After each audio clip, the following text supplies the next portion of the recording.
అవునమ్మా ఈ మధ్యలో ఒక అతను వచ్చాడు.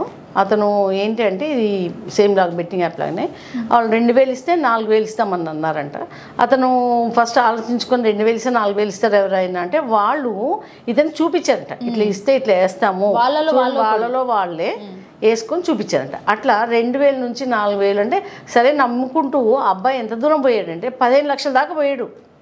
15 లక్షలకి దాకా పోయాక వాళ్ళు దాన్ని క్లోజ్ చేశారు. దీన్ని క్లోజ్ చేశారు. మళ్ళీ వాళ్ళకి ఫోన్ చేసి అడిగితే వాళ్ళు ఏమన్నారంటే మీరు 15 లక్షలు వేయండి, ఇంకో 15 లక్షలు వేయండి, అంత కలిపి 30 లక్షలు ఇస్తాము. ఇతను ఇచ్చిన 15 లక్షలకి మళ్ళీ 15 లక్షలు ఇస్తే ఈయన 30 లక్షలు ఈయనకే రావాలి కదా. ఈ 15 లక్షలకే దిక్కు లేదు. ఇంక 15 లక్షలు ఎక్కడి నుంచి వస్తుందని అతను తలో ఎంత అయ్యో కుర్రో కర్రో నమ్ము ఒత్తుకున్నా కూడా దే క్లోజ్ ద యాప్. వాళ్ళు హాయ్ అయిపోయి ఈయన 15 లక్షలు పోయాయి. సో దీనివల్ల మనం నేర్చుకోవాల్సింది ఏంటి అంటే యాప్స్, ఈ బెట్టింగ్ యాప్స్ అని ట్రేడింగ్ అనేది చాలా జాగ్రత్తగా తెలివి ఉండి మనకి నిజంగా whether we can really we'll money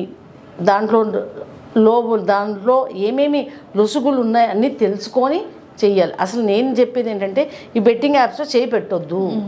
అత్యాశ, ఇది పైసలు అత్యాశ చేసుకోవడం మనం పోగొట్టుకోవడం అవుతుందే తప్పించి దానివల్ల మనకేమీ ఉపయోగం లేదు.